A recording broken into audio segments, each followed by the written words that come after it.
Bonjour à toutes et à tous et bienvenue. Aujourd'hui, on va parler de Ronsard.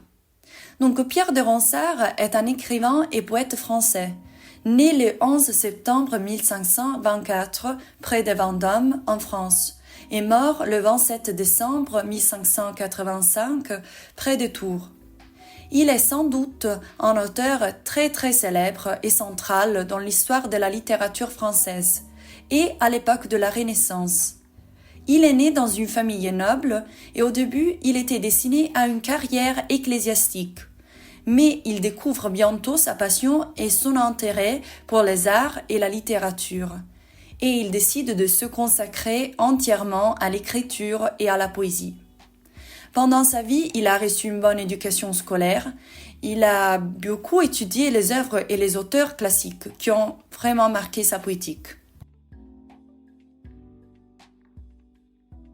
En plus, il faut dire aussi qu'il faisait partie du groupe de la Pléiade, un groupe d'écrivains qui se donne comme mission d'enrichir la langue française et de créer une véritable littérature française avec une rupture délibérée avec le passé, c'est-à-dire la tradition nationale.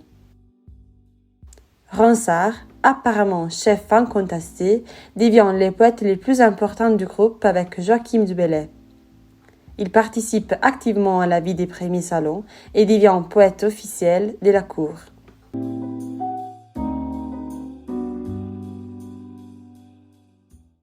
On passe maintenant aux thèmes qui ont marqué la vie et la poétique de l'auteur.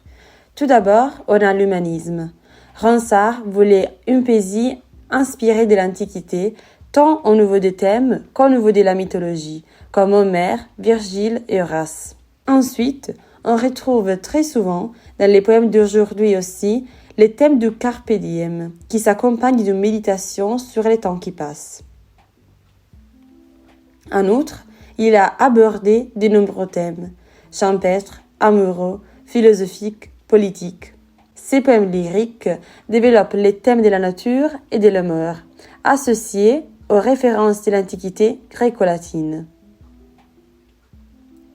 Dans cet épisode, on va se concentrer sur les poèmes Cassandre ou Mignonne, qu'il écrit en souvenir de ses rencontres avec Cassandre Salviati, fille d'un banquier italien, lors d'une fête à la cour. Il rend hommage à sa beauté et l'invite à en profiter avant que la vieillesse l'empêche.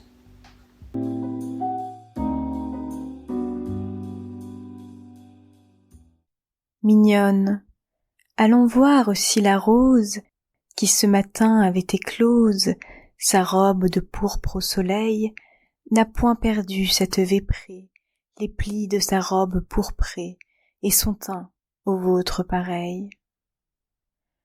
Las, voyez comme en peu d'espace, mignonne, elle a dessus la place. Las, ses beautés, les séchoirs. Ô vraiment marâtre nature, puisqu'une telle fleur ne dure que du matin jusqu'au soir.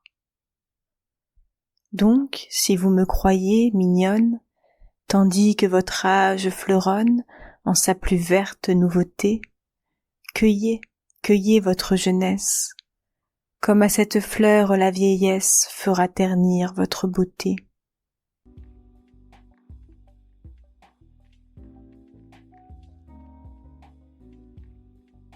Mais maintenant, on passe à l'analyse du poème. Donc, on va introduire le point central qui le caractérise. Donc, il faut dire qu'il s'agit d'un poème formé par 3 strophes et chaque strophe est formée par 6 vers. En plus, il faut dire qu'on a une série de rimes, comme dans la première strophe, A, A, B, C, C, B, qui se répète aussi dans les autres strophes.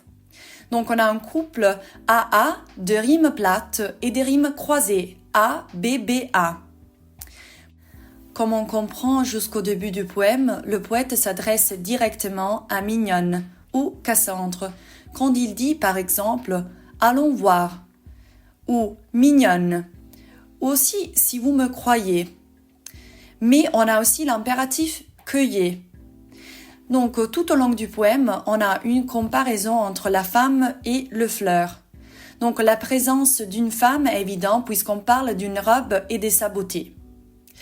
Ce qu'il faut bien noter aussi est la présence du topos du carpe diem, comme on comprend à travers l'emploi de l'impératif cueillez, cueillez, qui est répété 2 fois et qui est une invitation à saisir la vie et la jeunesse, puisque le temps passe et ne s'arrête jamais. Mais il faut aussi noter l'opposition qu'on a entre la jeunesse et la vieillesse, pour ceux qui se réfèrent aussi au temps qui passe.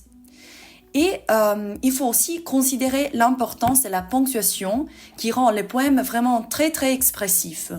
En effet, on peut bien noter qu'on a un grand emploi de points d'exclamation.